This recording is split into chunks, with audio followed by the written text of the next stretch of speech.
Welcome in, everyone, to the Blue Demon Room podcast, where DePaul Athletics is so excited to bring you stories of its student athletes, coaches, and alumni.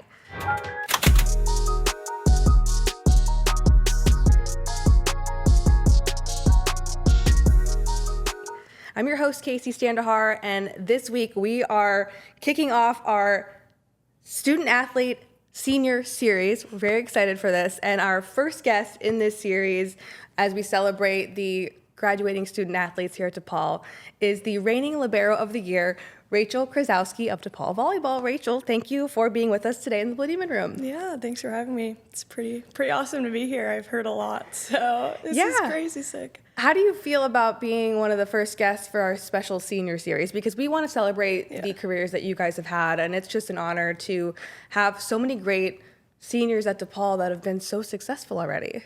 Well, first of all, I'm just honored to even be selected. Like you said, there's so many amazing seniors across graduate students and seniors just in general. So just to even be getting a little chance to talk about myself and my time here is pretty epic. So yeah. We know you're a graduating student athlete, but when you came to DePaul as a freshman, if we can go back to that, did you have any goals that you wanted to accomplish by the end of your time here? Yeah, I think, my class in general, the 2020 class, coming in, Marie and the staff at the time, we really set a team goal, what we wanted. We knew kind of what DePaul volleyball was at the time and what we were coming into. We obviously your main forefront is winning championships and being number one, but we kind of had to take a little segue to get there. We really had to, focus on the rebuild of this program. And I think over the course of my 5 years, some of the four-year girls here, you've seen that trajectory of where we started to where we finished. And I think it was really just paramount for us just to be show up, play, and show people okay, DePaul volleyball is back. You know what I mean? And we did that, and we showed. My 5 years here, we've returned to the Big East tournament 3 times, and I think that's huge. And we've even had a couple post seasons with the NIVC. So I think overall, just as team goals, we've checked off as much as we could as a collective group. And I'm proud to say we did a lot for this team, and I'm really excited for the future. And then obviously all the personal goals that I've created for myself, I've checked off as well. So yeah. Your group really set the standard for DePaul volleyball again. What do you think the freshman you would think of you now? Yeah, I think I would be really proud of myself. Like I said, collectively as a whole, coming in freshman year, you're scared, but the girls that were here really instilled a culture in me that we've taken and progressed on through just what DePaul volleyball should be. And then also just being a sponge and learning as much as I can while I'm here, not only on the volleyball court, but obviously in Chicago in general, the school that DePaul is, just really utilizing everything that they give to us.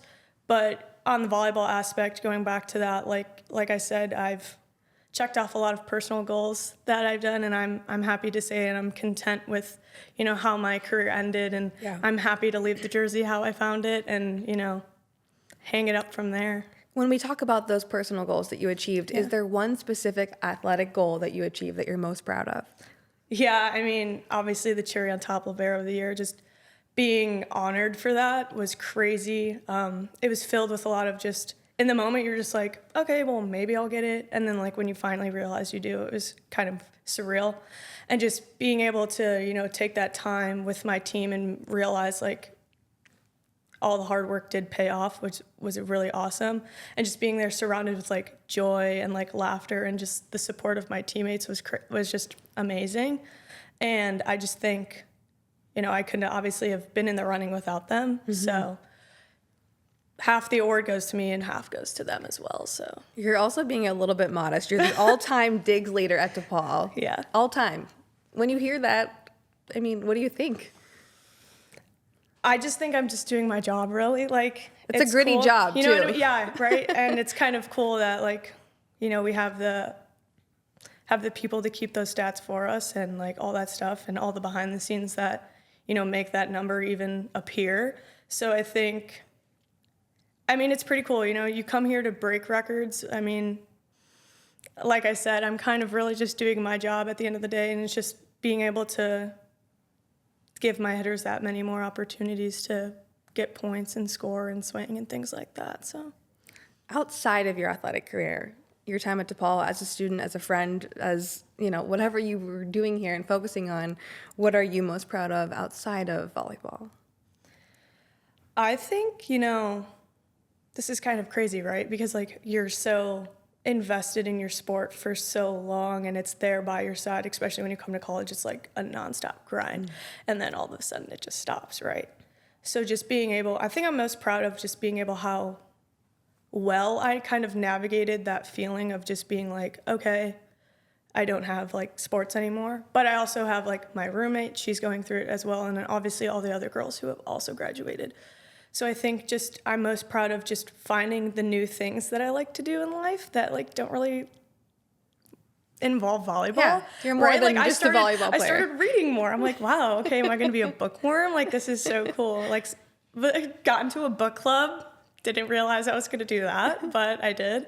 So I just like the little things that like give me that fulfillment. Sure. I think what I'm most proud of, really. What book are you reading right now that you're liking? It's called Demon Copperhead. I just kind of got into it. Can't really give you any synopsis or anything. Okay. But we'll wait to hear back then. Yeah, for sure. I'll give you guys the spark club notes after. Yeah. We don't want to make you too emotional, but what is there something that you maybe want to say to your team as you leave? And maybe that's a private conversation, but anything, here in the Blue Demon room that you would want them to know? Yeah. I just think I'm always going to be their biggest cheerleader. Like, I'm still going to be around. Like, I'm going to continue living in the city, which I'm really excited for. So I'm going to pop in, see a lot of the games still. Like, I'm always going to be here to support them. My door is always open. My arms are always open.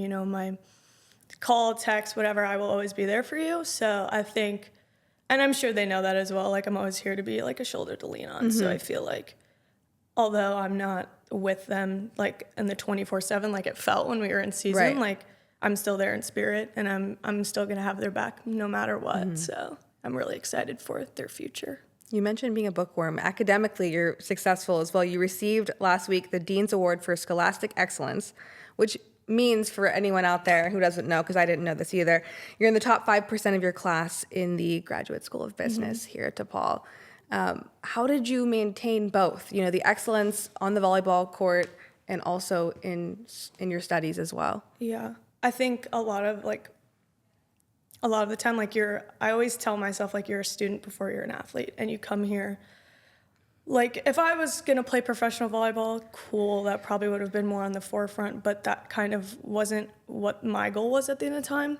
And the city that we're in Chicago, and all of the resources that it has and all of the great companies there are to work for just within the miles and miles of what it is. I really wanted to go for that. And when it started with that, it was in my studies and working hard. And obviously, like here at DePaul, we have AAA and all the amazing tutors we've had. I've used a couple of the tutors in my time here, and they've did wonders, and I really appreciate them taking the time to work with us. But like I said, like it's a grind both in and out this season, and you just kind of really, it's just something a student athlete can do, just really being able to utilize like time management and just getting it done, really putting your head down and putting in the work. So yeah. You mentioned that you're going to live here after you graduate and you're going to stay around Chicago. So what are your plans for post-grad life? Post-grad, yeah. Me and my sister are going to live together. Shout out Elena. Yeah, it's going to be really exciting. Just showing her around the city. I'm going to work at Northern Trust, which I'm excited to do, which is right across the street from our downtown campus. There you go. It's so hilarious, It's right? like you never left. I know. I'm like, actually. So, yeah, I think that's going to be super exciting just to, navigate adult life with my sister. Like, it's just surreal. It's like a movie. So, yeah. And we love that you get to stay around Chicago because we're not ready to say goodbye to you yet. For any incoming freshmen thinking back to where you were, what would you say to them to entice them to maybe pursue a volleyball career or also just coming to DePaul?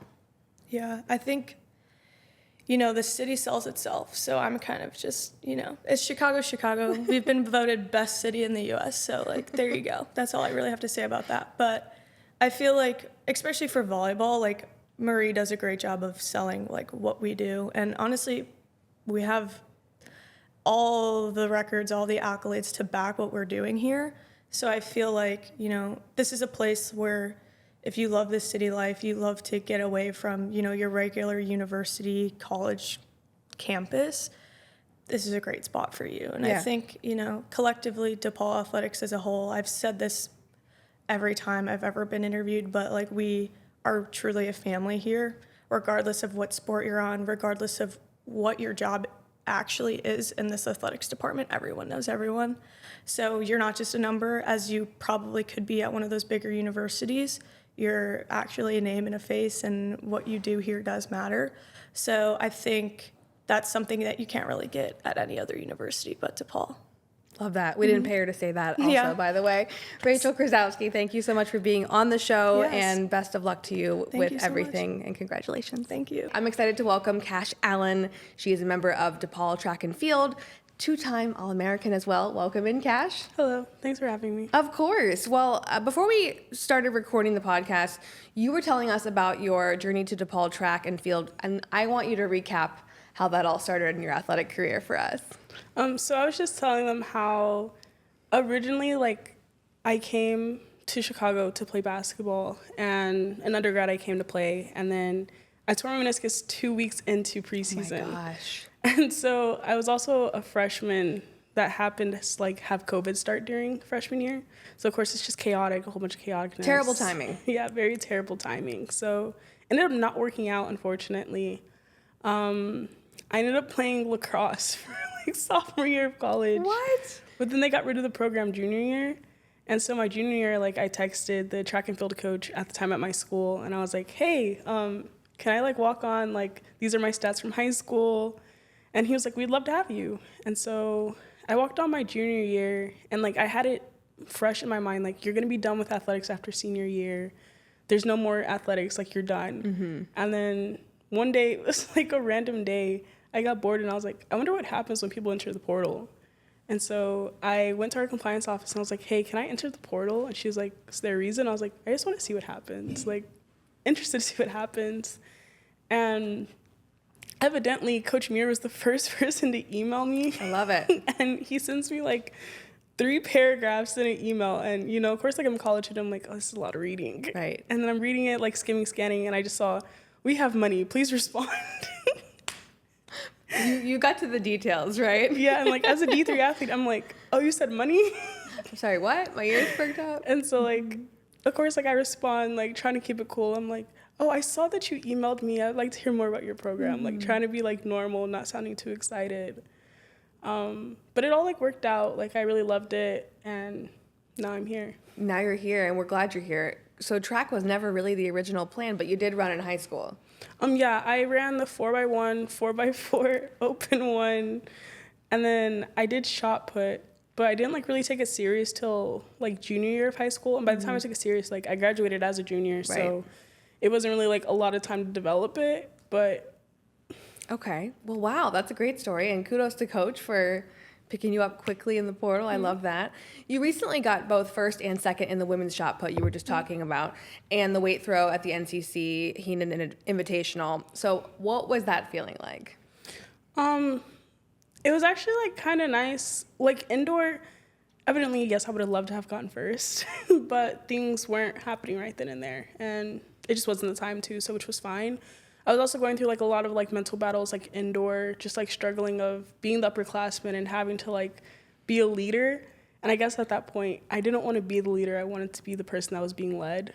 Okay. And so when it came to outdoor, we had more upperclassmen's back because everyone's okay, well, we have outdoor left. And they were able to help me reel it in a little bit more, keep calm, actually perform well. And that's what led to that first place finish outdoor. Sure. But again, you weren't originally going to be a track athlete, so to be able to place first and second in the women's shot put and the weight throw, I mean, you have to be kind of taken aback by that, right? Yeah, especially because if you would have asked me at 16 if I would be a thrower in college, I would have told you no, that's not ever in the plan. And it's I'm always such a big planner, so when things don't go as planned, I freak out. But the fact that this didn't go as planned, I'm just oh, this wasn't supposed to happen.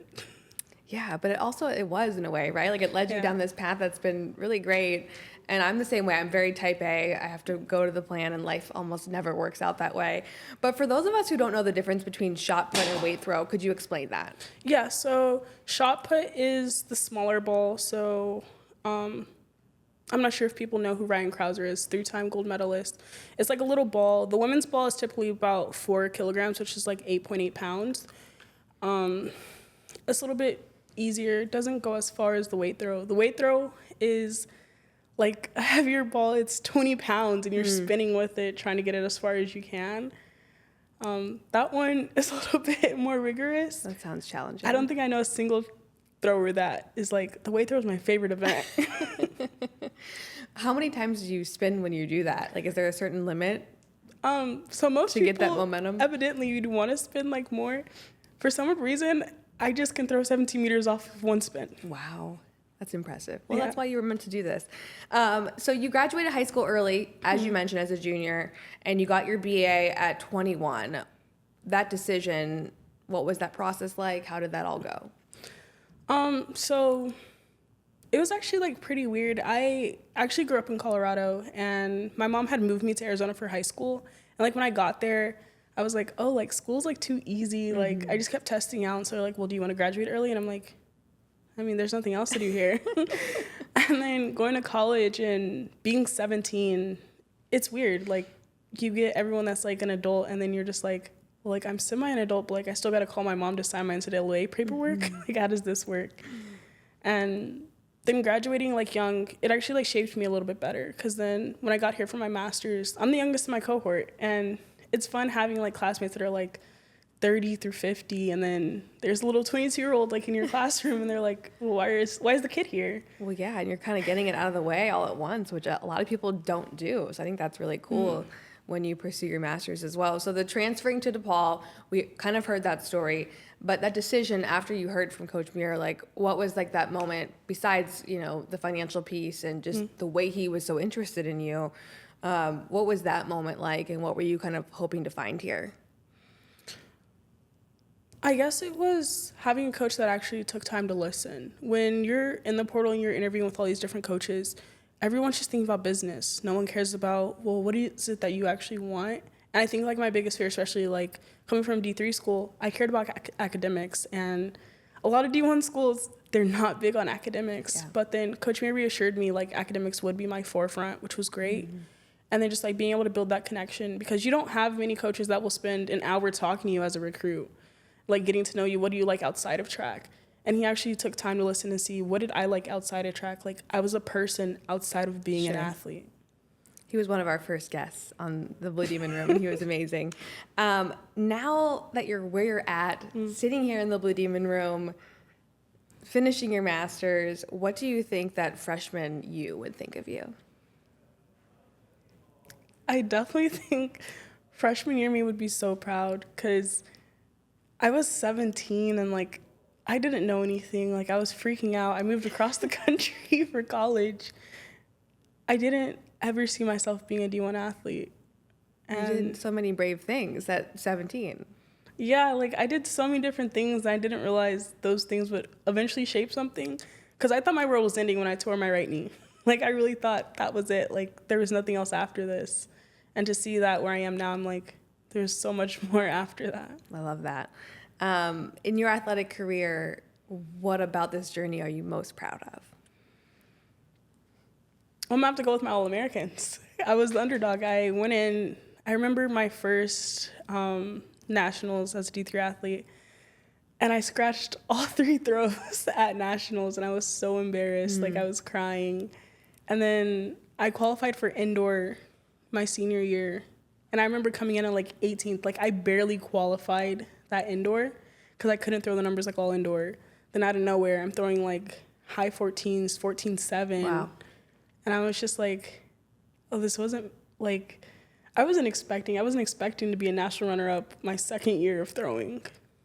But a lot of the surprises in your career, you seem kind of shocked by it, but you did put in a ton of training and work to get here, right? Yeah, because it's like, you don't see a lot of people just, I guess, continue to keep building the way like I was keep building, especially with like I taught myself how to throw from YouTube. So learning shot put from YouTube and then actually amplifying it in college, it's a crazy journey to me. That's pretty cool. Yeah. You literally had no one else teach you but a YouTube video. I love that. Outside of your athletic career, so all of this aside, what are you most proud of? Maybe it's academically, friendships, family, whatever that is. I guess it would have to be like the growth as well. Like, I guess when you talk about family, my mom didn't understand the whole wanting to be a thrower thing. Like, she had me in cheer when I was 7 years old. She thought, you know, you're a cheerleader, you're gonna be a girly, all this and that. So when I told her I was gonna be a thrower, she was like, you're gonna be a what? Saying what?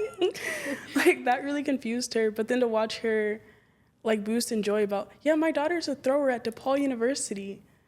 It's like a character change I wasn't expecting. And then as well as like academic wise, I tossed and turned about what I wanted to do, what I wanted to figure out. And I really think just finally figuring out what is it that I meant to do is something that really took a long time to figure out. And what is that for you? Well, originally, like when I came here, I was like, okay, like I'm gonna get my master's in social work with a concentration in forensics. I had no idea what forensic was. I ended up switching to community practice. And even that, like I wasn't fully satisfied. And I realized I wanna work with athletes. Like there's not that many people in the field that actually work with athletes who have been an athlete. And so now, like now that I'm graduating, like got a full-time job and I'm gonna be able to be a therapist and work with sports and do athletics, but also I wanna eventually like develop new therapeutic techniques to actually help athletes on their mental health, make it like more sport specific and even position specific. I love that. Your firsthand experience is going to be able to help so many people and athletes that come after you. As your time winds down here at DePaul, what are you taking away from all that?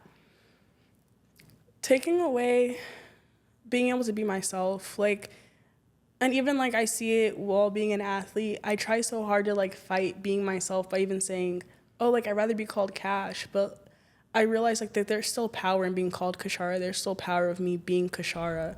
And like if I wasn't Kashara, I wouldn't have been able to get myself here. But Kash is such a cool athletic name. So I love that you have a little bit of both of those people in you, you know? Yeah, it's kind of like having a secret identity. Yeah. And it's like Batman is now no longer being Batman. That's right. It's your superhero name. I love it. Again, you talked about that master's in social work. What has that entailed when it comes to balancing it with your athletic career? I'm not even gonna lie, it was probably one of the hardest things in the world. Like this year alone, I had to manage 25 hours a week in my internship while also doing about 25 hours to 30 hours like athletically. And I don't think I know that many people who do that and then still having night classes, because like most grad programs only 2 classes a quarter. The social work program's 4 classes a quarter. Wow. So I was definitely like overloaded. But I was able to balance it. I was able to find, well, how do we find time for self-care? How do we find time to even just have fun? And just having my teammates there to be like, hey, like, let's relax. Like, let's do this. And I think that's actually what made it worth it. So now that everything is winding down, we talked about your plans post-grad. You're going to be working. You're going to be continuing your career working with athletes. How are you feeling about it all? Like knowing kind of this is, you know, those final moments at DePaul. I'm actually feeling great. Like, I have the school record. That was the goal. The goal was definitely the school record. Check. I have a school record at every school I've ever thrown the shot put at. Wow. I went to regionals twice, and most people don't even do that in their career. Like, I had an amazing career, and there's nothing more like to be sad about. It was an amazing career. It's only just time to celebrate now. Yeah, so fulfilling, Kash. It was great to have you in the Blue Demon Room podcast. I am impressed, and I'm sure you feel great about everything you've accomplished. We are obviously really proud of you here. Thank you for joining us on the show. Thank you. Today, I'm excited to welcome Ryder Henares from DePaul Golf, and also the recipient of the Iron Demon Award. Welcome, Ryder. Thank you for having me. I really appreciate everyone in this room and you for inviting me. Yeah, you're our second golf athlete that we've had on. I'm proud to say. I'm proud to say that. Yes. Yeah, we've had Dom on before, but I'm a big golf fan, so I'm excited to talk to you today. I want to know first, Ryder, how did you get started in the sport of golf?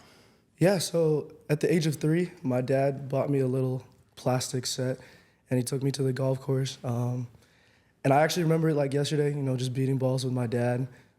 Super fun memories. And then that's the way I got started. And then my first time actually being there with an hour in the of us just hitting balls, a random coach came up to us and was like, "Do you want me to teach your son?"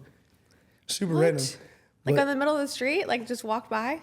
No, so we were buying balls Oh, okay. to get a ticket, and then we went up to the range, and then he saw me hitting, and I was able to hit like 5, obviously not well, but 5 balls with these little plastic clubs, That's awesome. and then he just came up to us and was like, "Do you guys want a lesson?" And the rest is history. I don't know if you watched this show on Apple TV yet, but the show Stick with Owen Wilson. I've not yet. I'm It's not a big literally- TV person or movie kind of guy. Okay. Well, it's literally about that. He's like a former pro, and he like sees a kid at the driving range, and he like trains him, takes him under his wing. So Yeah, that's how they're it went. inspired by essentially. you. But that's pretty cool. I mean, who did you grow up loving as far as professional golfers? So I obviously grew up around Tiger Woods, but my favorite golfer was Ricky Fowler. I don't know if you know who that is, but he has the same birthday as my mom, Oh, cool. and I He just wears love crazy him. colored pants. Yeah, him. He would wear head to toe in the same color. Just my idol from Cali as well. So I grew up idolizing him. You know, when I played tournaments, I'd dress up like the same way with like the baseball cap. Too big for my head, but you know, that love was it. the style back then. So yeah, I'd say Ricky Fowler, and then my mom's like golf crush was Adam Scott. So Okay. those are my top 3 for sure. Pretty cool. You recently won the Iron Demon Award at the Billy Awards, the end of year awards. How did that feel to win that award? I'm super grateful for it. You know, not a lot of people understand the work that has to go into golf, specifically weight training. Yeah. You know, they just think, you know, golf, you just walk around, smack a white golf ball, and I'll be all right. But, you know, it's a lot of work. And I'm super grateful for my coach, Nate. I'm so pissed I didn't get to shout him out, but my voice was so gone. So I try to keep it short and simple. But no, honestly, shout out Coach Nate for, you know, molding me into the person I am. Sure. You know, I came into the weight room every day wanting to work hard, always improve. And it showed on the golf course, I think, personally. I came in here not even being able to do a chin-up or like 3, and now I could say I'm able to. That's pretty cool. Yeah, I mean, a chin-up, right? I can't do one, right, so but kudos you know, to you. it's the improvement, just the constant work, like I said, behind the scenes. And that's what it was about. Not so much the award, but just coming in each and every single day, just putting in the hard Yeah, work. the hard work paying off for sure. Golf, like, as you mentioned, isn't really typically a sport you would immediately think of that requires the Right. strength training. But when Yeah. you look at guys in, you know, the pro golfers like Rory and the guys who are, I mean, even Tiger in his prime, built, right? Like you have to have that muscle to drive the ball far. Behind the scenes in the weight room, what does that training look like? A lot of core stuff. So we'll do planks, TRX fallouts, a lot of trap bar, deadlifts, squats, mobility work as well. And then stretching is super, super important because you can have the power, but you need to be able to like have the rotation in Right. order to swing the ball fast. And to your point, golf's actually kind of changing now.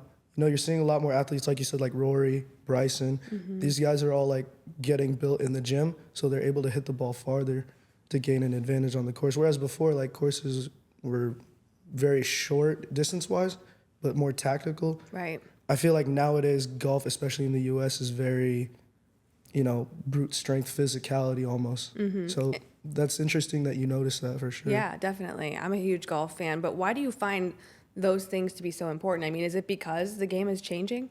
Yeah, it just gives you an advantage. You know, if you're hitting, if I were to give you 10 golf balls with a wedge compared to like a 7-iron, you're going to hit the wedge 9 times out of 10 compared to a 7-iron. Right. You could, but the probability of you sticking a 60 degree compared to like a 7-iron, your dispersion becomes a lot smaller, and that gives you more chance for birdies.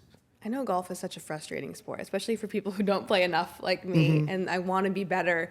How do you manage the mental part of that? Because I feel like that's something that I still struggle with. I'm glad you asked that because, you know, I struggled with that too, especially freshman to sophomore year. I was very like goal oriented, but that's just not the beauty of the game. You know, when I transferred, that's something I really took with me, is just sticking to the process, whether it was good or bad. Right. Just coming in, working hard every single day. If it's good, great. If it goes your way, sick. But like, you can't really get too down on yourself. Like everybody has bad days, and that's just the mentality like I try to carry on. You know, obviously, sometimes were tough. Like I wouldn't play well, and I'd just try really, really hard not to get pissed, but I did. Yeah. But, you know, looking back, I'd say that's definitely just staying even keel. Right. Managing the pressure, managing the emotions. That's what the best golfers do, right? Like Scotty and those guys. Yeah, you see Scotty play, it's stone cold killer. No emotion. Maybe if he wins it, he gives like a loud fist pump and scream, but it's over. But right. in the heat of the moment, yeah, staying like level. Focused. And, it really pays off. I always find that either I'm driving the ball well and my short game is terrible and my putting's bad, or vice versa. I feel like it's so hard to have like a complete good game. Right. Or good round, I should say. But that's the beauty of golf. You know, it's very rare that everything in your game's clicking. But to me, especially like later in my career, I enjoyed that like grind aspect where, shoot, you know, I'd probably be hitting like 14 out of 18 greens, giving myself birdie looks, but only 2 drop. Sure. You know what I mean? Or it's the opposite. Or I'm putting lights out, but I'm only giving myself six looks in a round. Right. So Okay. I'd say, yeah, if I was sophomore me, I'd be pissed. I'd be so angry, but yeah, DePaul kind of changed that mentality for me, or transferring, sorry. Sure. You mentioned transferring to DePaul. What brought you to that decision, and what were you looking to find here?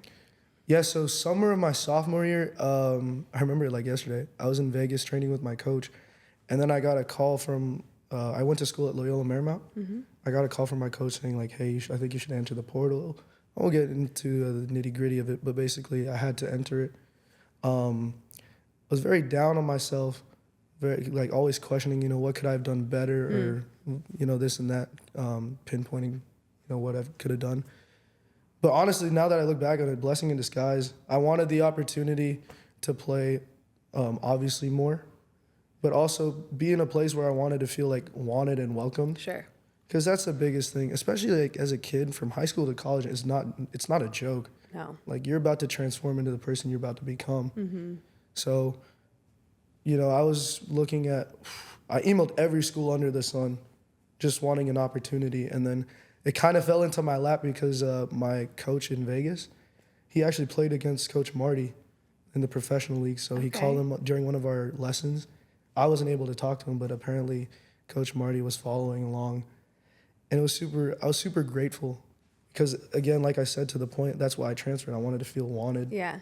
And just to show that I could do. And you felt like he liked what he saw. 100%. Cool. 100%. I didn't even, I hate to say this, but I didn't even email DePaul. That's okay. I mean, that's okay.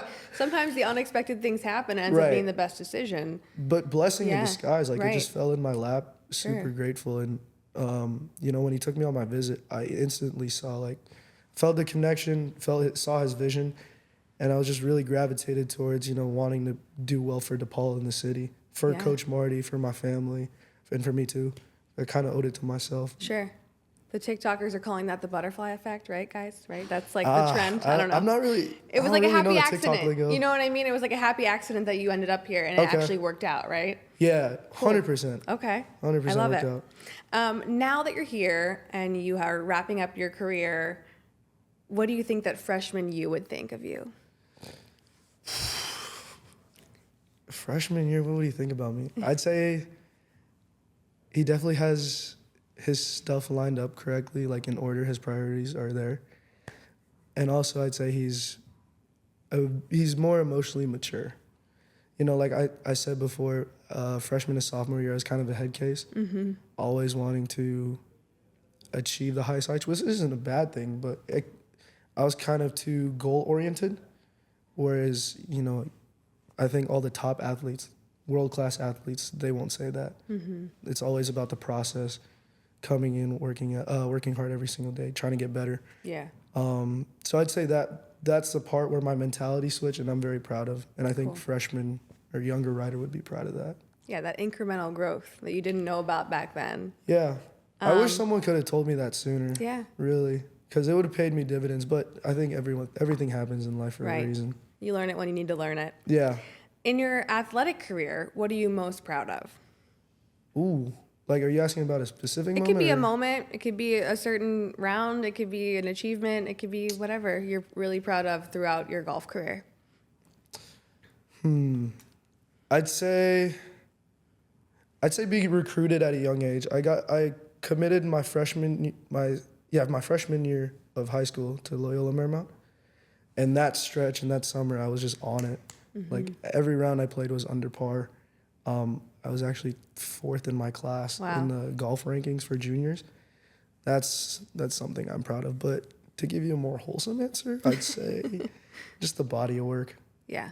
Yeah, I'm most proud of that. No one sees the tough days or the work that goes behind the scenes. And I'm just glad I remember those days. I love that. Outside of your athletic career, what are you most proud of? Oh, that's easy. The friendships I built.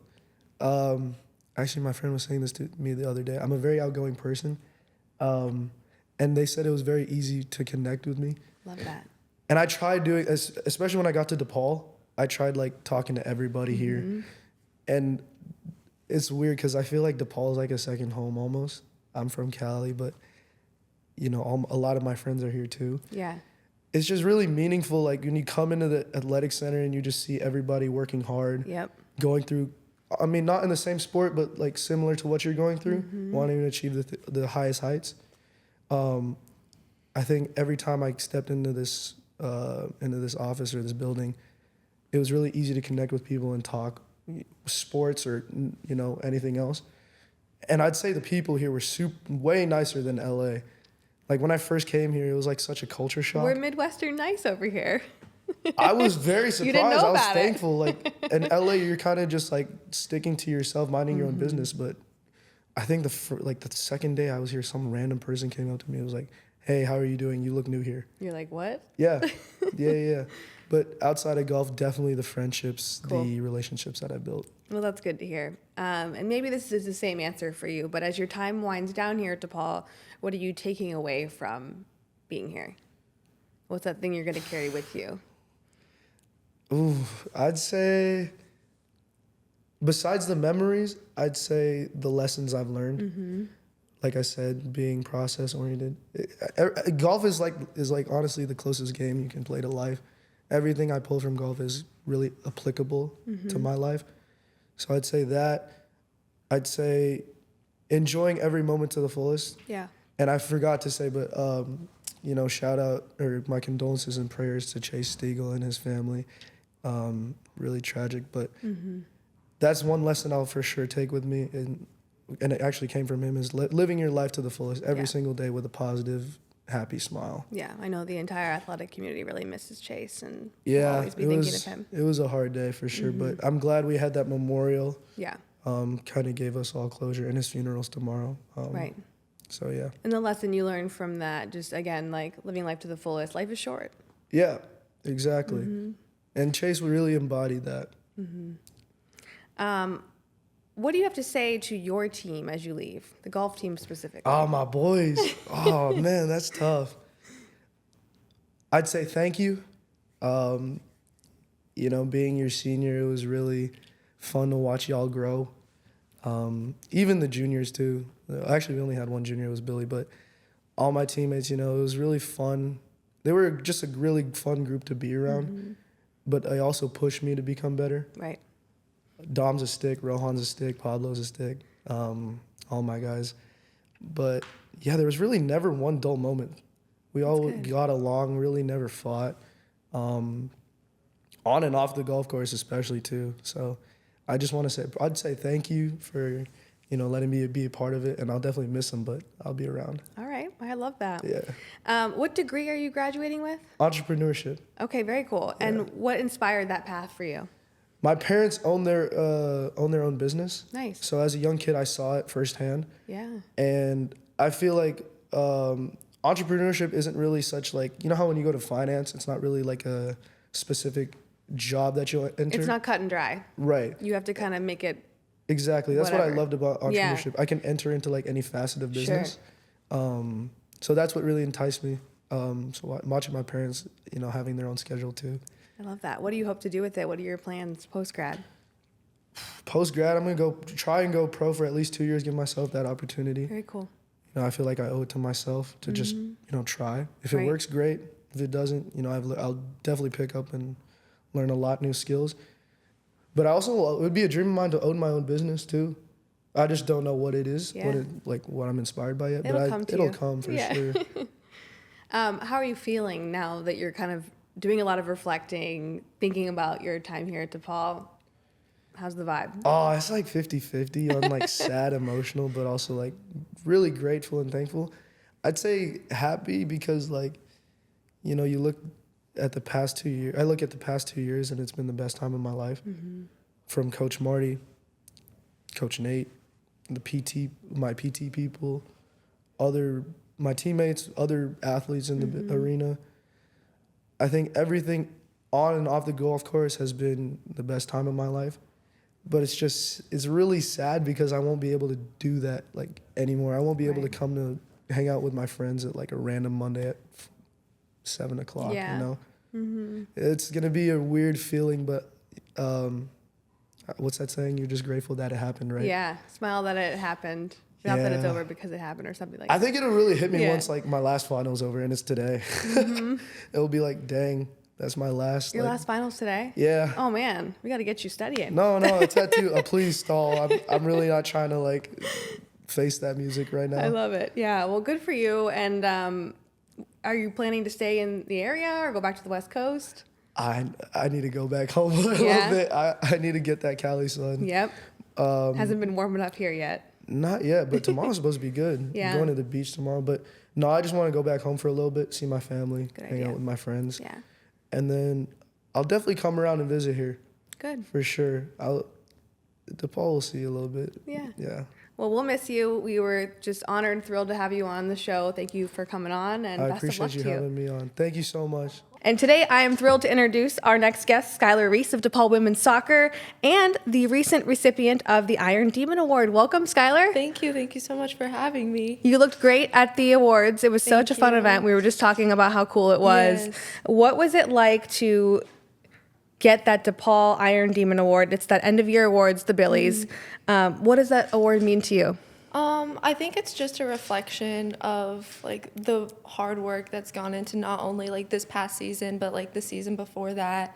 It's a reflection of the amazing strength and conditioning program that we have here. Like I work primarily with Coach Jake, and I kind of went to him after season, and I was like, obviously I want to continue playing soccer, and like I wanted to like get my fitness up and like continue to improve that. So although the award like encompasses like what's happened this year, it's definitely been like something that's been in like the making, and it's also a reflection of like the people that I work with and that the time that they put in to me, and then also like my team, like they always are encouraging me, and like part of it's also transferring, like coming into a new program, Right.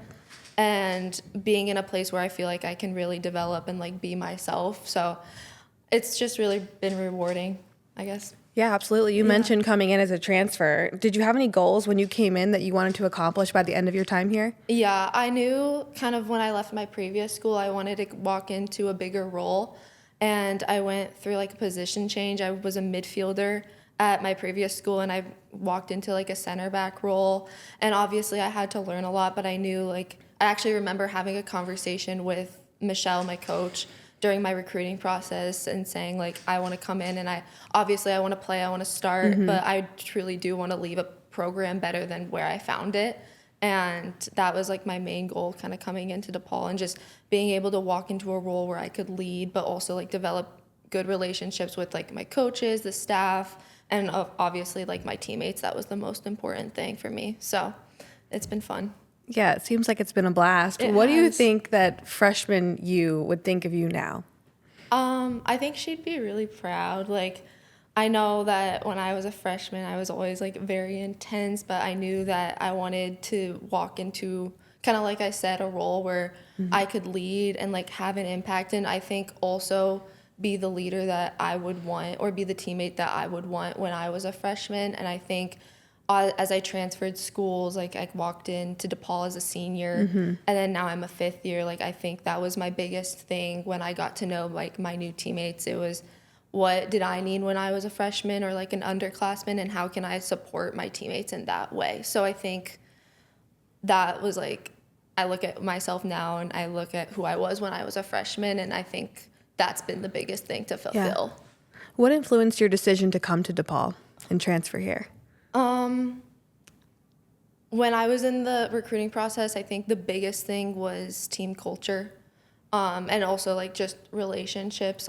When I decided to enter the transfer portal, I was like, if you can just find me a place like with a ball on my feet, like I will play on a dirt field. Right. Obviously, DePaul is much nicer than that, but when I transferred, I wanted to just kind of come in into like a very positive team culture and be in an environment where like obviously I had great relationships with my coaches, but be in a place that was going to push me to be better every single day.